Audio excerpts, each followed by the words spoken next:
Assalamu alaikum class 8. I am your teacher Nimra Hashmi. Today we will learn chapter number 2, working on word. Take out your books and open page number 11.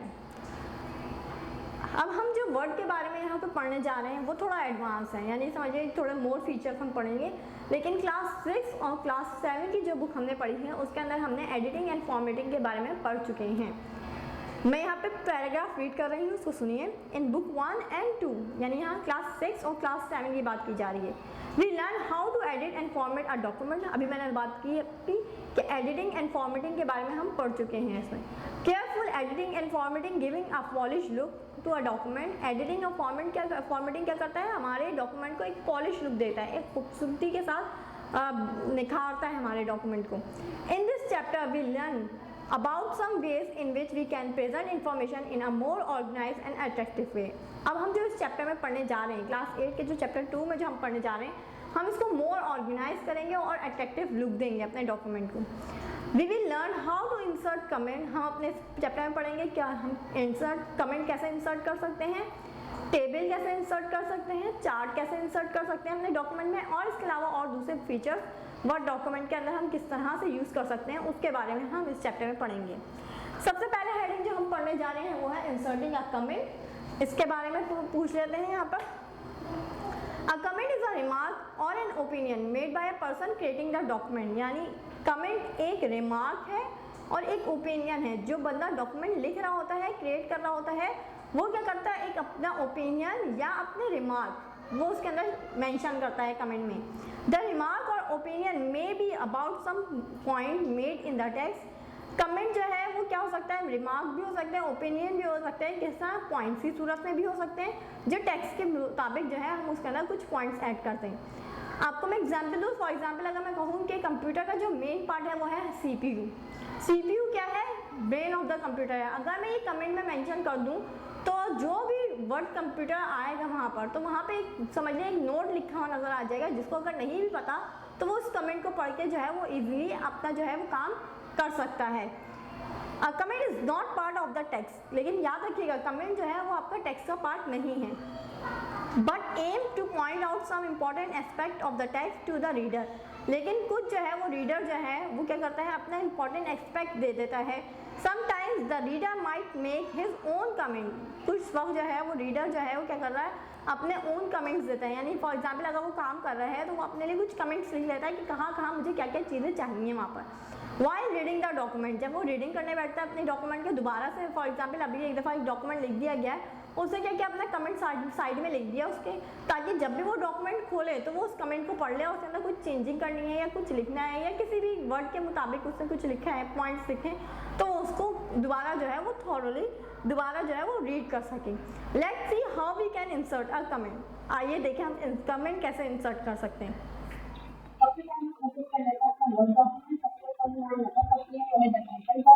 यहाँ पर कोई भी document का नाम जो है वो रखते हैं तो यहाँ पर शो होता है। इसके बाद नीचे जो है वो है हमारे पास ribbon.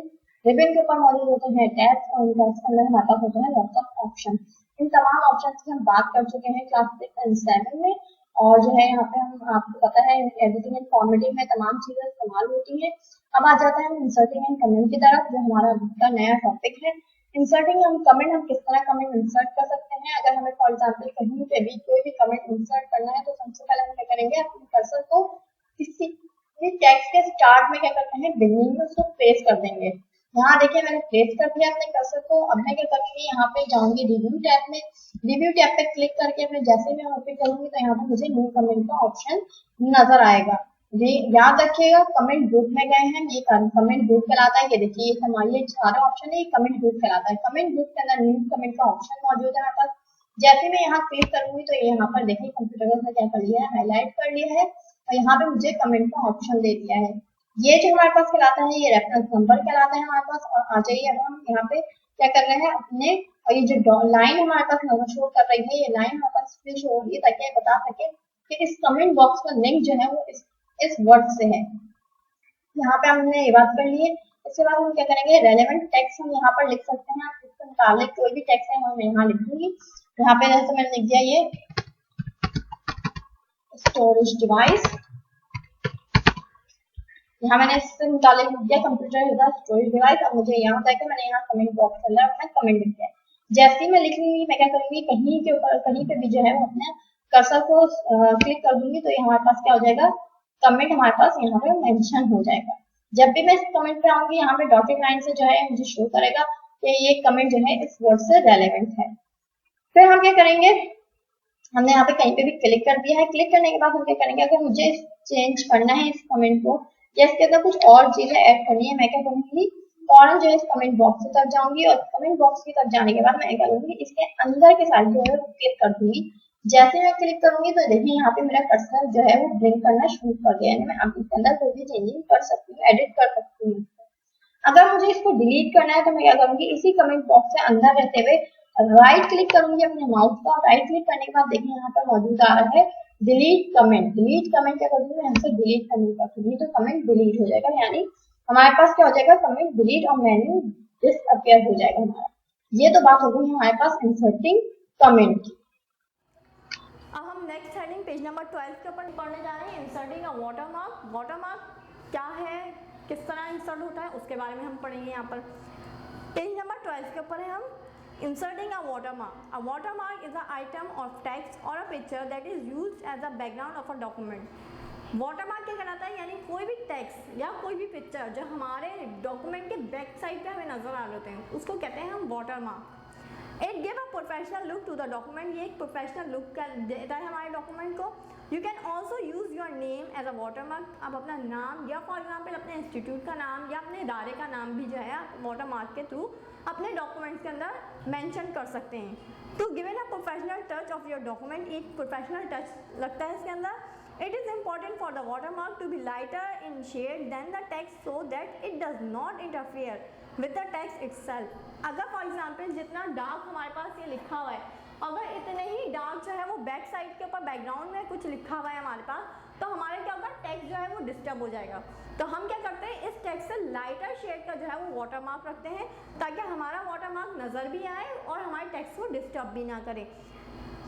Let's see how we can insert a watermark. आइए देखते हैं हम वाटरमार्क कैसे अपने डॉक्यूमेंट में इंसर्ट कर सकते हैं। अब बात करेंगे इंसर्टिंग अ वाटरमार्क की। वाटरमार्क किस तरह हम अपने डॉक्यूमेंट में इंसर्ट कर सकते हैं।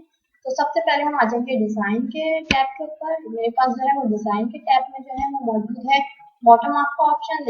आपके बुक में जो लिखा है वो पेज लेआउट का लिखा हुआ है। तो यहाँ पे वर्जन सब पढ़ते हैं। मेरे पास 2013 यूज कर रही हूँ मैं, आप हो सकता है 2007 या कोई और वर्जन इस्तेमाल कर रहे हो तो उसके लिहाज से उसका ऑप्शन जो है उस फॉर्म में मौजूद होगा। लेकिन फिलहाल मेरे पास जो है वो डिजाइन टैब के अंदर जो है वो वाटरमार्क का ऑप्शन मौजूद है। मैं क्या करूंगी, वाटरमार्क डालने के लिए सबसे पहले वाटरमार्क के ऑप्शन में यहाँ पे देखिए छोटा सा जो है एरो नजर आ रहा है आपके पास, जो है ना इसको मार्क नजर आए। इस मार्क के ऊपर मैं क्लिक करूंगी तो मैं क्या करूंगी, यहाँ पर आने के बाद नीचे कस्टम वाटरमार्क के ऊपर मैं क्लिक कर दूंगी। जैसे मैं कस्टम वाटरमार्क के ऊपर क्लिक करूंगी तो क्लिक करने के बाद मेरे पास यहाँ पे ड्रॉप डाउन मेन्यू ओपन हो जाएगा। ड्रॉप डाउन मेन्यू ओपन होने के बाद यहाँ पर देखिए, यहाँ पर लिखा हुआ है नो वाटरमार्क, यानी कि हमारे पास कोई वाटरमार्क मौजूद नहीं है। लेकिन अगर मैं चाहती हूँ कि मेरे पास मैं पिक्चर वाटरमार्क डालूंगी तो पिक्चर वाटरमार्क को सिलेक्ट करूंगी और सिलेक्ट करने के बाद यहाँ से मैं पिक्चर को सिलेक्ट करूंगी जो हमारे पास मौजूद होगी हमारे कंप्यूटर के अंदर। लेकिन अगर हमारे पास कंप्यूटर में हमारे पास पिक्चर मौजूद नहीं है तो हम डाउनलोड कर लेंगे और डाउनलोड करने के बाद जो हम क्या करेंगे, अपनी पिक्चर को यहाँ पर इंसर्ट कर सकते हैं। लेकिन इस बार हम बात करेंगे यहाँ टेक्स्ट वाटरमार्क की। टेक्स्ट वाटरमार्क को सबसे पहले हम सिलेक्ट कर लेंगे। टेक्स्ट वाटरमार्क के बाद सिलेक्ट करने के बाद अगर मुझे यहाँ पर कोई जो है वो टेक्स्ट लिखना है तो मैं क्या करूंगी, इस ऑप्शन में यहाँ जहाँ लिखा हुआ है टेक्स्ट, इस ऑप्शन में यहाँ आके क्लिक करूंगी। जो भी कुछ लिखा है उसको रिमूव करूंगी। रिमूव करने के बाद मैं यहाँ पर लिख दूंगी कंप्यूटर। ठीक है, यहाँ मैंने लिख दिया कंप्यूटर के, मुझे बैकग्राउंड के ऊपर कंप्यूटर लिखा हुआ नजर आना चाहिए। यहाँ आपको पहले भी बता चुकी हूँ कि जो ये वाटरमार्क जो हम इस्तेमाल करते हैं हमारे डॉक्यूमेंट को जो है वो क्या करता है, हमारे डॉक्यूमेंट को जो है वो पर्सनल टच देता है। अब जो है मैं यहाँ पर फॉन्ट देखूंगी, ऊपर फॉन्ट में लिखा होना चाहिए तो मैं यहाँ से जो है वो टाइम्स न्यू रोमन को जो है वो सिलेक्ट कर लूंगी। ये मैंने यहाँ से टाइम न्यू रोमन को सिलेक्ट कर लिया। इसके बाद मैं साइज देखूंगी क्या रखना है, मुझे साइज छोटा बड़ा जो भी रखना है मैंने ऑटो को सिलेक्ट कर लिया। अब मुझे डायगोनल में चाहिए या हॉरिजॉन्टल फॉर्म में चाहिए तो ये मैं सिलेक्ट कर सकती हूँ। किस कलर में चाहिए, अगर मुझे डार्क कलर में चाहिए तो मैं यहाँ से चूज कर सकती हूँ। जैसे मैंने फॉन्ट यहाँ से थोड़ा सा डार्क कलर इस्तेमाल कर लिया। मैं चाह रही हूँ मुझे हॉरिजॉन्टल में डायगोनल में यानी जो है तिरछा चाहिए, तो मैं यहाँ पे करूंगी, यहाँ लिखा हुआ सेमी ट्रांसपेरेंट यानी जो है वो हमारे टेक्स्ट से क्या होगा, थोड़ा लाइटर शेड में मौजूद होगा। इसके बाद मैं यहाँ पे लिख कर दूंगी ओके। जैसे ही मैं ओके करूंगी तो यहाँ पर ये देखिए आप गौर से कि यहाँ पर पीछे की तरफ मेरे पास लिखा हुआ आ रहा है ये कंप्यूटर, ये आ गया हमारे पास वाटर मार्क। ये वाटर मार्क हमारे पास आ गया। इस तरह हम वाटर मार्क अपने किसी भी डॉक्यूमेंट में प्लेस कर सकते हैं। कलर फॉन्ट हमारा जो कुछ भी है ये मैंने कर दिया अप्लाई। अप्लाई करने के बाद मैंने क्या कर दिया, उस विंडो को क्लोज। अब आ जाइए पेज नंबर 13 के ऊपर। पेज नंबर 13 के ऊपर हम जो टॉपिक पढ़ रहे हैं अपने हैं वो यूजिंग टेबल्स है। A table consist of cell arrange in rows and column. Table जो है वो बेस करता है किसके ऊपर, सेल के ऊपर, जो अरेंज होता है रॉज एंड कॉलम्स में। It is very useful tool for organising data and information. ये एक बहुत इंपॉर्टेंट टूल है जो ऑर्गेनाइज करता है हमारे डाटा को और इन्फॉर्मेशन को। Data arrange in table in easy to read and understand. अगर हम अपने डाटा को जो है वो टेबल में अरेंज कर देते हैं तो हमें जो है वो उसको रीड करना और अंडरस्टैंड करना ईजी हो जाता है। नेक्स्ट हेडिंग हम इसी की पढ़ेंगे, uses of tables. We can use tables to organize different type of information। हम मुख्तलिफ इंफॉर्मेशन के लिए जो है वो टेबल्स का इस्तेमाल करते हैं। We can use table to sort or classify data according to given criteria। हम जो है वो टेबल सॉर्ट करते हैं किस लिए, क्योंकि हम जो है जिस तरह का भी हमें क्राइटेरिया मिलता है हम उसके ज़रिए हम अपने टेबल को क्या कर रहे होते हैं, ऑर्गेनाइज कर रहे होते हैं या सॉर्ट कर रहे होते हैं। We can use a table to group together the student who score mark within a criteria range। कुछ रेंज हम डिसाइड कर लेते हैं, उसके ज़रिए हम उसके क्राइटेरिया डिसाइड करते हैं। सच है 60 to 69%। अगर कोई बच्चा 60% से लेके 69% जो है वो लेके आता है तो उसका हम क्राइटेरिया क्या डिसाइड करते हैं कि उसका बी ग्रेड बनेगा। इसी तरह अगर हम क्राइटेरिया पे देखते हैं तो 70 से लेके 79 अगर किसी बच्चे की परसेंटेज बनती है तो उसका क्राइटेरिया क्या होगा, वो ए ग्रेड कहलाता है। इसी तरह अगर 80 से अबव परसेंटेज होती है, अगर हम उसकी बात करें तो वहाँ हम क्या कैटेगराइज कर लेते हैं उसको A1 प्लस या A+ दे देते हैं हम उसको। इसी तरह एंड सो ऑन, उन्होंने कहा इससे आगे भी हम कैटेगराइज कर सकते हैं। नेक्स्ट पॉइंट है we can use table to collect a large amount of data and summarise it in one place. हम क्या कर सकते हैं, अपने ज़्यादा से ज़्यादा डाटा को समराइज करके एक जगह पर लिख सकते हैं, एक प्लेस पे। A marksheet summarise data mark score from all answer script in just one page. यानी हम क्या कर सकते हैं, अपनी तमाम आंसर स्क्रिप्ट के जो स्कोर हैं, मार्क्स स्कोर हैं, वो क्या कर सकते हैं, हम एक जगह एक मार्कशीट के ऊपर नोट डाउन कर सकते हैं या लिख सकते हैं। We can use table to compare data. हम टेबल को कंपेयर डाटा के लिए भी इस्तेमाल कर सकते हैं। A marksheet display the marks of all subject in one table. जैसे मार्कशीट जो है वो हमारे पास क्या कर रही होती है और तमाम सब्जेक्ट के स्कोर जो है वो एक टेबल में हमें शो कर रही होती है। You can use this to compare the subject you score the most and the least marks in. आप क्या कर सकते हैं, अपने स्कोर्स को कंपेयर कर सकते हैं कि सबसे ज़्यादा हाईएस्ट मार्क्स किस सब्जेक्ट में है और सबसे ज़्यादा लोएस्ट मार्क्स किस सब्जेक्ट में है। Then you can decide which subject to work harder. और फिर आप डिसाइड कर सकते हैं कि मुझे किस सब्जेक्ट में ज़्यादा मेहनत करनी है।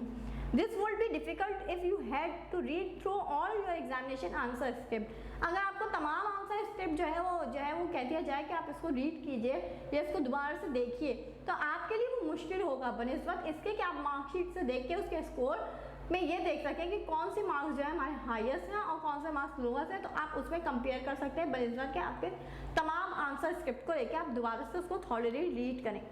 Similarly we can list the advantages of something such as internet. जैसे हम इंटरनेट के एडवांटेजेस लिख लेते हैं यानी पॉइंट्स में हम वो चीज़ लिख लेते हैं टेबल बना के, तो हमारे लिए आसान हो जाता है उसको अंडरस्टैंड करना। In one column and the disadvantages is another, और इसकी डिसएडवांटेजेस हम अलग लिख लेते हैं। Compare the two column help us to form an opinion about the internet. और ये क्या कर रहे होते हैं, हमें दो कॉलम यानी एक में हमने कॉलम में लिख लिया एडवांटेजेस और दूसरे कॉलम में हमने लिख लिया डिसएडवांटेजेस। अब जब हम दोनों को कंपेयर करेंगे तो क्या होता है, हमारे लिए आसान हो जाता है ये समझना कि इंटरनेट के एडवांटेजेस क्या हैं और इसके डिसएडवांटेजेस क्या हैं। अब आ जाइए पेज नंबर 14 के ऊपर। पेज नंबर 14 के ऊपर जो हम अपनी हेडिंग स्टार्ट करने जा रहे हैं वो है इंसर्टिंग अ टेबल। पहले हमने इसके यूजेस पढ़े थे, अब हम किस तरह वर्ड डॉक्यूमेंट में टेबल इंसर्ट करते हैं उसके बारे में पढ़ेंगे। Now that we know what table can be used for. हम यहाँ पढ़ेंगे कि कौन सा टेबल किस चीज़ के लिए बेहतर होता है और कौन सा टेबल किस चीज़ के लिए बनाया जाता है। Let's see how to insert a table. अब हम यहाँ बात कर रहे हैं इंसर्टिंग या टेबल, किस तरह हम अपने डॉक्यूमेंट में टेबल इंसर्ट कर सकते हैं। सबसे पहले हम आ जाएंगे यहाँ पर जहाँ हमें टेबल अपना इंसर्ट करना है। फॉर एग्जाम्पल मुझे यहाँ टेबल इंसर्ट करना है, तो अपने कर्सर को यहाँ पे प्लेस कर दूंगी। अब मैं यहाँ पे इंसर्ट टैब में आने के बाद टेबल के ऑप्शन पे जाऊंगी और यहाँ पे इंसर्ट टेबल का जो ऑप्शन मौजूद है इस पे आ जाएंगे। यहाँ सबसे पहले आ रहा है नंबर ऑफ कॉलम्स, कितने नंबर ऑफ कॉलम चाहिए, मैंने कहा यहाँ पे 3 नंबर ऑफ कॉलम चाहिए। नंबर ऑफ रॉस स्टार्ट कर रहे हैं, कितने रॉस चाहिए, तो यहाँ मैंने कहा यहाँ मुझे 6 रॉस चाहिए। फिर यहाँ ऑटो फिट बिहेवियर की बात करते हैं। फिक्स कॉलम बेस यहाँ मैंने ऑटो पे रखा हुआ है, उनका साइज जो है वो अपने हिसाब से एडजस्ट कर सकते हैं यहीं से, तो लेकिन मैंने इसको ऑटो पे फिट किया हुआ है। तो या इसका मतलब होता है फिक्स कॉलम बेस पे, यानी जो कॉलम्स ऑलरेडी जैसे हैं वैसे ही हमें कॉलम मिलेंगे। हम विड्थ एंड हाइट जो है वो बाद में बैलेंस भी कर सकते हैं, लेकिन अभी मैंने इसको ऑटो पे रखा हुआ है। Fit auto fit to content, यानी हम कंटेंट के हिसाब से फिट कर सकते हैं उसको। ऑटो फिट टू विंडो, यानी हम विंडो के हिसाब से उसको फिट कर सकते हैं, यानी जितना हमें साइज चाहिए उस हिसाब से हम उसका साइज मैटर करता है, इसलिए हम उसको कर सकते हैं। लेकिन इसका मैंने जो है फिक्स कॉलम बिट के ऊपर रखा हुआ है। यहाँ मैं कर दूंगी ओके। ओके करने के बाद ये देखिए मेरे पास 3 कॉलम्स एंड 6 रॉस मौजूद है यहाँ पर। यहाँ पे आ गया। अब यहाँ पे हमारा हो गया इंसर्टिंग टेबल का टॉपिक खत्म। पेज नंबर 15 पे आ जाइए। पेज नंबर 15 के ऊपर हम हेडिंग पढ़ेंगे formatting a table. A table should be attractive as well as informative. Table जो है वो अट्रैक्टिव होना चाहिए और इसके अलावा हमें पास इंफॉर्मेटिव भी होना चाहिए। We understand things better when they are represented in a way that is pleasing to the eye। यानी जो चीज़ आंखों को खूबसूरत लगती है वही चीज़ जो है खूबसूरत नज़र भी आती है। यानी अगर कोई चीज़ खूबसूरत नहीं है और हमें अट्रैक्ट नहीं कर रही तो हम बहुत मुश्किल ही उसकी तरफ तवज्जो मारी करें। लेकिन अगर कोई चीज़ हमारी आंखों को खूबसूरत लगती है और हम उसको बेहतर अंदाज में पेश करते हैं किसी के सामने, तो क्या होता है उसको समझना और उसको पूरा कंप्लीट थॉरली देखना जो है वो क्या हो जाता है, अंडरस्टैंड हो जाता है, यानी अच्छी तरह से हम अंडरस्टैंड कर सकते हैं उसको। We can improve the presence of a table by making changes to it format. हम क्या कर सकते हैं, इसके अपीयरेंस को, टेबल के अपीयरेंस को क्या कर सकते हैं, चेंज कर सकते हैं। किसके जरिए, फॉर्मेट के जरिए। Let's see how we can format our table. आइए देखें टेबल क्या होता है हमारे पास। फॉर्मेट करने के लिए हमें यहाँ पे जो है कुछ चीजें चाहिए। फॉर एग्जाम्पल फर्स्ट फॉर्म में मैं यहाँ पर लिखना चाहती हूँ नेम के फर्स्ट कॉलम का नाम क्या है, सेकंड कॉलम का नाम क्या है, थर्ड कॉलम का नाम क्या है। यहाँ पे लिखूंगी कॉलम 1, ठीक है। इसके बाद जो है मैंने यहाँ पे लिखा कॉलम 2, उसके बाद मैंने यहाँ लिखा कॉलम 3। यहाँ पे मैंने तीनों के नाम लिख दिए। अच्छा जी, तीनों को जो है मैंने कहा कि मुझे जो है वो सेंटर अलाइनमेंट में करना है, तो मैं क्या करूंगी, इन तीनों को सिलेक्ट करूंगी, होम में जाऊंगी, होम में जाने के बाद यहाँ सेंटर अलाइनमेंट में क्लिक कर दूंगी। अगर यहाँ पे मैं कहूँ कि ऑप्शन जो है वो इसका Ctrl+E है, तो आप उससे भी सेंटर अलाइन कर सकते हैं। अगर मुझे इसको बोल्ड करना है तो Ctrl+V से इसको बोल्ड कर दिया जाएगा। ये तो हो गया हमारे पास कॉलम की विड्थ का, या फिर हमने टाइटल रख दिया अपने कॉलम के अंदर। अब अगर मैं कहूँ कि मुझे इन दो कॉलम्स को, यानी स्टार्ट कॉलम 1 को और कॉलम 2 को जो है वो करना है क्या, सिलेक्ट करना है और इन दोनों को मुझे मर्ज करना है। मर्ज करने के लिए मैं जाऊंगी ऑप्शन लेआउट में, यानी एक ही दो कॉलम जो है वो एक हो जाएंगे, उसको कहते हैं हम मर्ज। तो यहाँ पे जो एक कॉलम है हमारे पास, ये सिंगल कॉलम है, ये कहलाता है हमारे पास सेल। यानी एक सेल और दूसरे सेल को मुझे आपस में क्या करना है, मर्ज करना है, ज्वाइन करना है, या बीच में से सेंटर लाइन रिमूव करनी है। तो मैं क्या करूंगी, लेआउट में आने के बाद मैं मर्ज सेल के ऊपर क्लिक कर दूंगी, यानी मर्ज ग्रुप में जो मर्ज सेल का ऑप्शन है इस पर क्लिक करूंगी, तो ये देखिए ये दोनों एक कॉलम हो गए। अगर मैं कहूँ कि इनको बराबर बराबर रखना चाहती हूँ तब ये बराबर बराबर आ जाएंगे। ये देखिए ये बराबर बराबर आ गए, लेकिन क्या फर्क है, डिफरेंस क्या है, यहाँ पे सेंटर में लाइन नहीं है, ये एक ही सेल बन गया हमारे पास। अगर मैं कहूँ कि अब मुझे जो है फॉर एग्जाम्पल मुझे यहाँ पर जो है ये जो नीचे वाला कॉलम 1 है, इसके नीचे जो जितनी रॉज आ रही है मुझे इसको स्प्लिट करना है, यानी एक ही कॉलम को ये दो हिस्सों में डिस्ट्रीब्यूट करना है, जिसमें ग्रुप ए और ग्रुप बी बनाना चाह रही हूँ। तो मैं क्या करूंगी, इन सेल्स को क्या कर दूंगी, स्प्लिट कर दूंगी। पहले मैंने इसको सिलेक्ट किया, सिलेक्ट करने के बाद मैंने क्या किया, इन तमाम रॉस को सिलेक्ट कर लिया। सिलेक्ट करने के बाद वही लेआउट टैब के अंदर मर्ज सेल के ग्रुप में स्प्लिट सेल का है, तो मैं क्या कर दूंगी, स्प्लिट सेल के ऊपर क्लिक करूंगी तो मुझे ये विंडो ओपन हो जाएगी। यहाँ पर नंबर ऑफ कॉलम्स कितना पूछे, 2। नंबर ऑफ रॉस कितनी हमारे पास 5। मुझे इस कॉलम के अंदर जो है वो क्या करना है, 2 कॉलम्स और चाहिए, तो मैं क्या कर दूंगी, ओके के ऊपर क्लिक कर दूंगी। ये देखिए यहाँ पर तमाम लाइन के दरमियान जो है एक लाइन ड्रॉ हो गई है और ये क्या हो गया है हमारे पास एक ही सेल जो है, यानी टू सेल्स में डिस्ट्रीब्यूट हो गया है, स्प्लिट हो गया। अब मैं जो यहाँ पे कुछ भी लिख सकती हूँ। फॉर एग्जाम्पल मैंने यहाँ लिखा ए और यहाँ पे मैंने लिख दिया बी और मैंने इसको क्या कर दिया, सेंटर अलाइन कर दिया। जैसे पहले किया जाएगा और उसके बाद कंट्रोल प्लस ई कर देंगे तो ये हो गया सेंटर में, और बी करेंगे कंट्रोल प्लस बी तो ये हो गया बोल्ड हमारा। तो ये तो हमारे पास बात हो गई। पहले हमने बात की थी इंसर्टिंग टेबल, टेबल कैसे इंसर्ट किया जाता है। फिर हमने बात की मर्ज सेल कैसे होता है। उसके बाद हमने बात की स्प्लिट सेल की, स्प्लिट कैसे होता है। उसके बाद हम समझ जाए कि इस जो ये जो हमारे पास टेबल है ये हमारे पास कहाँ जाएगा, ये टैक्स के दरमियान में या टैक्स के साथ जो है एडजस्ट करना है। फॉर एग्जाम्पल टैक्स एक साइड पे आ जाए यानी लेफ्ट अलाइनमेंट पे टैक्स आ जाए, राइट अलाइनमेंट पे हमारे पास जो है ये कॉलम बने हुए नजर आए। तो मैं क्या करूंगी, सबसे पहले तो मैं इसको सिलेक्ट कर लूंगी। सिलेक्ट करने के बाद मैं जाऊंगी लेआउट टैब में ही। लेआउट टैब में यहाँ पर आपको नजर आ रही है ये प्रॉपर्टीज का ऑप्शन। प्रॉपर्टीज के ऑप्शन में जैसे ही क्लिक करूंगी तो यहाँ पर जो है वो प्रेफरेंस विड्थ खुल जाएगी, यानी हम किस तरह अपने टेबल को जो है टेक्स्ट के साथ एडजस्ट कर सकते हैं। यहाँ पे देखिए लिखा हुआ है अलाइनमेंट और अलाइनमेंट के बाद लिखा हुआ है टेक्स्ट रैपिंग। सबसे पहले हमने क्या खोजा है कि हम अपने जो है वो टेबल को किस तरह लेफ्ट पे करना है, सेंटर में करना है, राइट पे करना है, किस तरह करना है। और यहाँ पे नीचे आ रहा है अराउंड या टेक्स्ट के साथ लेके चलना है हमें। तो मैंने यहाँ पे क्या कर दिया, राइट अलाइनमेंट पे कर दिया टेक्स्ट को और यहाँ अलाइन कर दिया उसके अराउंड, यानी टेक्स्ट उसके आसपास लिखा हुआ नजर आए। जैसे ही यहाँ पे लिखूंगी और सिलेक्ट करने के बाद ऑप्शन और यहाँ पे कर दूंगी मैं ओके। जैसे ही मैं ओके करूंगी तो यहाँ पे मैं अपने कॉलम को क्या कर सकती हूँ, मूव कर सकती हूँ। मूव करने के बाद इसको यहाँ से हम इसका साइज मैटर कर सकते हैं कि इसका कितना साइज होना चाहिए, कितनी विड्थ होनी चाहिए इसकी। फॉर एग्जाम्पल मैंने कहा इसकी विड्थ थोड़ी बड़ी होनी चाहिए। आप ये देख लीजिए खुद जो है एडजस्ट कर रहा है किसको, अपने साइज को और टेक्स्ट को। मैंने कहा तो मेरे पास टेबल यहाँ बना हुआ है, ये देखिए ये हमारे पास हो गया राइट साइड के ऊपर पूरा टेबल और लेफ्ट साइड पे पूरा टेक्स्ट हो गया। इस तरह हम इसको मैनेज कर सकते हैं। टेक्स्ट रैपिंग के जरिए हम इसको अपने काम कर सकते हैं। अच्छा जी, इसके अंदर जैसे ही हमने प्रॉपर्टीज का ऑप्शन खोला था तो यहाँ पे देखें रॉस का ऑप्शन भी मौजूद है।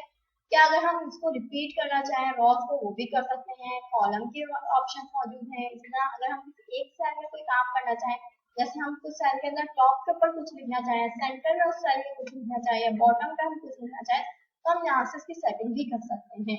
तो ये तो हमारे पास बात हो गई कि हम raw tab and raw column और सेल के बारे में बात कर ली हमने। ये तमाम ऑप्शन इसके अंदर मौजूद है प्रॉपर्टीज के अंदर। हम आ जाएंगे पेज नंबर 17 के ऊपर। पेज नंबर 17 के ऊपर जो हम टॉपिक पढ़ने जा रहे हैं वो है अरेंजिंग टेक्स्ट इन कॉलम्स। किस तरह हम अपने टेक्स्ट को कॉलम्स के अंदर अरेंज कर सकते हैं। Some time it is useful to arrange text in column. कुछ वक्त जो है कभी कभी जो है हमारे पास जो है वो टेक्स्ट को जो है वो कॉलम्स में डिस्ट्रीब्यूट करना हमारे लिए आसानी और यूजफुल हो जाता है हमारे पास। This is speed of reading because our eyes don't need to move across long length of line. कभी बार बार ऐसा होता है कि हमारी आंखें जो हैं वो पढ़ते पढ़ते जो है वो क्या कर जाती हैं, बहुत ज़्यादा स्पीड अप हो जाती हैं, यानी हम बहुत तेज़ी से कोई चीज़ रीड करना शुरू कर देते हैं। तो हम क्या करते हैं, बहुत मुश्किल होता है हमारे लिए किसी भी चीज़ को मूव करना उस तेज़ी से। तो हम क्या करते हैं कि टू लाइन्स को क्या कर लेते हैं, कॉलम्स में डिस्ट्रीब्यूट कर लेते हैं। तो हमारी आंखों को तेज़ी के साथ पढ़ने के लिए आसानी हो जाए। अगर कोई चीज़ हम तेज़ तेज़ पढ़ रहे हैं तो हम क्या करते हैं उसको बाकायदा नीचे या पेज टर्न करके देखने के बनिस्बत अगर हम उसको 2 कॉलम्स में डिस्ट्रीब्यूट कर लेते हैं तो हमारे पास क्या होता है, पेज पलटने का तो टाइम खत्म हो जाता है, मतलब वो हमारे पास ज़रूरत नहीं रहती। दूसरा क्या, हमारा टाइम भी बचता है कि पेज पलटने से, कि हम एक ही पेज के ऊपर 2 पेज का काम एक साथ देख सकते हैं। This is way text in newspaper is arrange in column. देखिए अगर आप लोगों ने अखबार देखें तो उसके ऊपर जो जितनी भी न्यूज़ होती है वो क्या है, छोटे छोटे कॉलम से लिखी हुई होती है। अब क्या होता है, हमें क्या होता है एक पेज में बहुत सारी न्यूज़ पढ़ने को मिल जाती है। इसी तरह let's see how we can arrange text in columns on a word document. आइए देखते हैं हम वर्ड डॉक्यूमेंट के ऊपर किस तरह जो है अपना टेक्स्ट जो है अरेंज कर सकते हैं 2 कॉलम्स में या इससे ज़्यादा कॉलम्स में। अब बात करेंगे अरेंजिंग टेक्स्ट इन कॉलम्स। हम किस तरह अपने टेक्स्ट को कॉलम्स में अरेंज कर सकते हैं। फॉर एग्जांपल मैंने यहाँ पे एक पैराग्राफ टाइप किया है, मैं क्या करूँगी कंट्रोल ए से इस पूरे को सिलेक्ट कर लूँगी। कंट्रोल ए से मैंने इस पूरे को सिलेक्ट किया। सिलेक्ट करने के बाद जो है मैं क्या करूँगी, इसको कंट्रोल सी से कॉपी कर लूँगी और उसी के बाद नीचे मैंने इसको दोबारा पेस्ट कर दिया। देखें ये जो है अगर मैं इसको स्क्रॉल करती हूँ ऊपर तो मुझे नीचे का 1 वर्ड जो है वो नजर नहीं आ रहा। जब मेरा पैराग्राफ इससे थोड़ा सा बड़ा होगा तो वो मुझे नजर नहीं आएगा। जैसे फॉर एग्जाम्पल नीचे का मुझे नजर नहीं आ रहा और जो है मुझे स्क्रॉल करके नीचे आना पड़ रहा है इसको पढ़ने के लिए, तो मैं क्या करूंगी, इसको 2 कॉलम्स में या जितने भी कॉलम्स में मैं चाहूँ तो मैं इसको डिस्ट्रीब्यूट कर दूंगी ताकि मुझे रीडिंग में वो क्या हो, आसानी हो पढ़ने की। सबसे पहले हम जाएंगे पेज लेआउट टैब पे। पेज लेआउट टैब के ऊपर यहाँ पे देखिए उनके पास कॉलम्स का ऑप्शन मौजूद है। कॉलम्स के ऑप्शन में हम यहाँ पे क्लिक करेंगे। क्लिक करने के बाद यहाँ नीचे सबसे नीचे मोर कॉलम्स का ऑप्शन है, यहाँ पे क्लिक करने के बाद देखिए यहाँ पर विंडो खुल गई। यहाँ हमें बताया हुआ है 1 में करना है, 2 में करना है, 3 में करना है, 4 लेफ्ट पे करना है या राइट पे करना है। यहाँ पे नंबर ऑफ कॉलम्स दिए हुए कि कितने कॉलम्स में हमें डिस्ट्रीब्यूट कर सकते हैं, हम इनसे ज्यादा यानी 3 से ज्यादा भी कॉलम्स बना सकते हैं। जैसे अगर हम कोई डिफरेंस लिखना हो तो हमें 2 कॉलम्स लेना हो तो ये, या फॉर एग्जाम्पल हमें कोई लिस्ट बनाना है तो हमें 3 कॉलम या उससे अब की जरूरत पड़ती है। यहाँ पे इसकी विड्थ बताई हुई है, कॉलम की स्पेस बताया हुआ है। अगर मैं यहाँ पे सिलेक्ट करती हूँ 2 तो ये देखिए यहाँ पे इन्होंने शो किया 2, जैसे ही शो किया तो मैंने इन्होंने विड्थ बताई 3 की और स्पेस बताया इन्होंने 0.5, यानी कि सेंटर का जो स्पेस है वो 0.5 है और जो 9 का जो स्पेस है वो 3 है। यहाँ पे जैसे मैं ओके करूंगी तो देखिए हमारा टेक्स्ट 2 कॉलम्स में जाके डिस्ट्रीब्यूट हो जाएगा। ये देखिए ये 2 कॉलम्स में बन गया, ठीक है।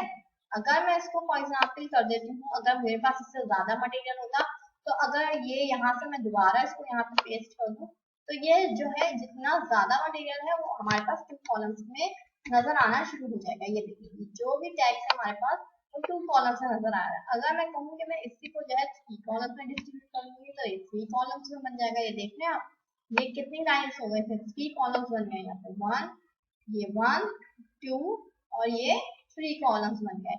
इसी तरह अगर मैं चाहूँ तो मैं क्या करूँ, लेफ्ट साइड पे ज्यादा मटेरियल होगा, राइट साइड पे कम होगा।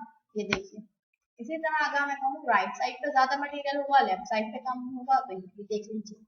ये इस तरह हम जो है इसे अरेंज करते हैं अपने कॉलम। इसके बाद अगर हम चाहें तो वापस अपने डॉक्यूमेंट पे ऑप्शन करने के बाद हम वापस अपने डॉक्यूमेंट की तरफ आ जाते हैं ओके करके। तमाम में ऑप्शन से सब एक ही सेम प्रोसेस है। ऑप्शन में यहाँ पर सारे ऑप्शन हमारे पास गिवन होते हैं, हमें बस उसका यूज करना आना चाहिए। अब आ जाइए पेज नंबर 18 के ऊपर। पेज नंबर 18 के ऊपर जो हम अपनी हेडिंग पढ़ने जा रहे हैं वो है इंसर्टिंग पिक्चर। हम अपनी पिक्चर्स को किस तरह वर्ड डॉक्यूमेंट में इंसर्ट कर सकते हैं। A picture is worth 1000 of word. एक पिक्चर जो है वो 1000 ऑफ वर्ड्स बयान कर रही होती है। This mean that is a single picture can convey more information than a large number of word. यानी अगर फॉर एग्जाम्पल मैं आपको एक पिक्चर दिखाऊं और बहुत सारा मटेरियल आपके पास बोर्ड पे लिख के दे दूं तो आपकी सबसे पहली जो नज़र पड़ेगी वो आपकी पिक्चर्स के ऊपर पड़ेगी। यानी पिक्चर जो है वो 1000 ऑफ वर्ड कन्वे कर देती है हमारे बनिस्बत के हम जो टेक्स्ट लिखा हुआ पढ़े, हम जो पिक्चर देख के हम उसको ज़्यादा अंडरस्टैंड कर सकते हैं। Using picture in a document is very useful. Picture को जो है अगर हम डॉक्यूमेंट में यूज़ करते हैं तो बहुत ज़्यादा अहमियत रखती है, बहुत ज़्यादा यूजफुल हो जाती है हमारे लिए। It is also very easy to insert picture like photograph and chart. इसी तरह हम वर्ड डॉक्यूमेंट जो है हम क्या कर रहे होते हैं, इंसर्ट कर देते हैं पिक्चर को और पैराग्राफ्स को और चार्ट्स को, ताकि हमारे लिए कोई भी इंफॉर्मेशन जो है जल्दी और इजीली अंडरस्टैंड हो जाए और हमारे लिए वो डॉक्यूमेंट यूजफुल हो जाए ज़्यादा। Let's see how we can inserting picture in a word document. अब हम बात कर रहे हैं इंसर्टिंग पिक्चर की, किस तरह हम अपने डॉक्यूमेंट में पिक्चर को इंसर्ट कर सकते हैं। सबसे पहले हम आ जाएंगे इंसर्ट टैब के अंदर। इंसर्ट टैब के अंदर यहाँ पिक्चर्स का ऑप्शन मौजूद है। अगर हमारे कंप्यूटर पे हम कोई पिक्चर उठा सकते हैं तो हम यहाँ से उठाएंगे। अगर हमें कोई शेप्स बनानी है कि मदद से कोई पिक्चर बनानी है तो हम यहाँ शेप्स में आएंगे।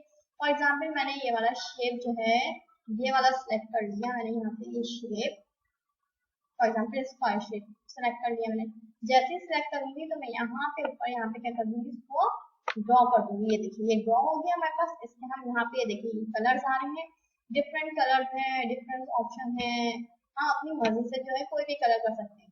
इसके बाद शेप आउटलाइन भी दे सकते हैं। Shape outline for example black देनी है ब्लैक दे दिया। किसी भी साइज में जो है हम इसको चेंज कर सकते हैं। अगर ये देखें अब मैं अगर इस डायग्राम को या इस जो शेप है इसको जो है मैं इसके टेक्स्ट के पास लेके जाना चाहूंगी तो ऊपर आ रहा है, ठीक है। देखिए मैं चाहती हूँ कि ये इसके साइड में एडजस्ट हो जाए तो मैं यहाँ पे आऊंगी रैप टेक्स्ट के ऊपर। रैप टेक्स्ट के अंदर मैं क्या करूंगी, इसको स्क्वायर पे ऑप्शन कर दूंगी तो ये क्या हो जाएगा हमारे पास। जैसे जैसे मैं इसको जहां चाहूँ जिस जगह चाहूँ इसको मूव कर सकती हूँ। जैसे हमने अपने क्या कहते हैं टेबल को मूव किया था, सेम इसी तरह हम इसको भी अपने जो है टेक्स्ट के साथ मूव कर सकते हैं। इसी तरह अगर मैं चाहूँ कि मैं पिक्चर को जो है वो सिलेक्ट कर लूँ और पिक्चर का कोई काम है तो पिक्चर लगा लूँ, तो मैं वापस इंसर्ट टैब में आऊंगी। इंसर्ट टैब में आने के बाद पिक्चर्स में जाएंगे, पिक्चर्स में आने के बाद यहाँ मेरे पास कुछ पिक्चर मौजूद है, तो मैं यहाँ पर जो है इस पिक्चर का यूज करती हूँ। ये पिक्चर जानते हैं अपने डॉक्यूमेंट में, तो पिक्चर यहाँ पे इस तरह मौजूद हो गई। ये अब मैं चाहूँ तो इसका साइज, इसको रिसाइज कर सकती हूँ, छोटा बड़ा कर सकती हूँ, जैसे मर्जी चाहे जितना चाहे मैं अपने डॉक्यूमेंट के साथ जो है इस पिक्चर को यूज कर सकती हूँ। ठीक इस तरह हम जो है वो पिक्चर एक से ज्यादा भी पिक्चर हो सकती है। इसी पिक्चर को मैं कॉपी कर लेती हूँ, इसी पिक्चर को मैं दोबारा यहाँ पे पेस्ट कर देती हूँ। ये देखिए दो पिक्चर एक साथ आ गए। तो इसी तरह हम अपने जो है टेक्स्ट के साथ पिक्चर को भी अपने डॉक्यूमेंट में यूज कर सकते हैं। यहाँ तो हो गया हमारा टॉपिक कवर। इसके अलावा हमारे पास एक और चीज है इसके अंदर पिक्चर के साथ, कि यहाँ पर हम अपने जो है वो पाई चार्ट जो है कहना चाहिए, या तो फॉर एग्जाम्पल कोई भी चार्ट हमें चाहिए, चाहे वो साइकिल की फॉर्म में हो, चाहे वो जो है एरोस की फॉर्म में हो, तो यहाँ पर हम आएंगे इंसर्ट में आने के बाद यहाँ स्मार्ट आर्ट का ऑप्शन मौजूद है। स्मार्ट आर्ट पे ऐसे हम क्लिक करेंगे, यहाँ पे बहुत सारा ऑप्शन मिल जाता है। अगर कोई लिस्ट में काम करना चाहता है, कोई चीज लिस्ट के जरिए करना चाहता है तो लिस्ट के ऊपर, प्रोसेस के जरिए करना चाहता है जैसा मैंने बताया, एरोस के जरिए हम कुछ चीज काम करना चाहते हैं तो यहाँ पे डायग्राम्स बनी हुई है। लेकिन आपको बात कर देती है साइकिल के ऊपर। साइकिल के ऊपर हम यहाँ से चूज कर सकते हैं किस तरह की साइकिल हमें चाहिए। फॉर एग्जाम्पल अगर मैं कहूँ मुझे ये वाली टेक्स्ट साइकिल चाहिए, टेक्स्ट साइकिल के अंदर या फिर मुझे फॉर एग्जाम्पल यहाँ पे ये वाली साइकिल चाहिए, जैसे टेक्स्ट साइकिल थी इसी तरह या बेसिक साइकिल मैंने यूज कर ली। बेसिक साइकिल को जैसे मैं यहाँ ओके करूंगी तो यहाँ पे लिखा गया। अब यहाँ पर देखिए यहाँ साइड में एक बॉक्स टेक्स्ट बॉक्स ओपन हुआ है। अब यहाँ जहाँ हमें टेक्स्ट लिखा हुआ है यहाँ अपना मटेरियल डाल सकते हैं। फॉर एग्जाम्पल मैंने हर जगह कंप्यूटर लिख दिया, यहाँ पे इस पे क्लिक करूंगी मैं वाले में देखूँ खुद ब खुद शिफ्ट हो रहा है। यहाँ पे मैं क्लिक करने जा रही हूँ और खुद ब खुद वहाँ पे शिफ्ट होता जाएगा। इसी तरह जब मैं दोबारा नीचे करूंगी तो ये थर्ड पे आ जाएगा, इस वाले पे आ जाएगा ना, इस वाले पे थर्ड पे आ जाएगा। यहाँ पे थर्ड पे क्लिक करूंगी, ये देखिए आ गया। इसी तरह मैंने दोबारा यहाँ पे लिख दिया, दोबारा लिखेंगे तो खुद ब खुद वहाँ शिफ्ट हो जाएगा। ठीक यहाँ पे लिखने के बाद मैं जैसे यहाँ पे करूंगी हम आ गया। अब मुझे क्या करने, कलर चेंज करने। ब्लू मुझे इतना अच्छा नहीं लग रहा, मैं कहा चलो थोड़ा सा कलर चेंज कर। हम यहाँ पे डिजाइन में ये कलर चेंज कलर का ऑप्शन है। अब यहाँ हम अपनी मर्जी से अपने जो है वो कलर सिलेक्ट कर सकते हैं, कलर्स प्रिपेयर कर सकते हैं, रीकलर कर सकते हैं अपने उसको। लेकिन मुझे चाहिए ये वाले कलर या ये वाले चलिए ये मैंने कलर कर लिया। हर एरो का और हर शेप का कलर होगा चेंज।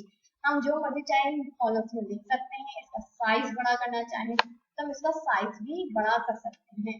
तो ये तो हमारी हो गई चीजें, आपकी पूरी चैप्टर में जो जो चीजें बताई गई वो सब हमने आपको सामने कंप्लीट बता दी है।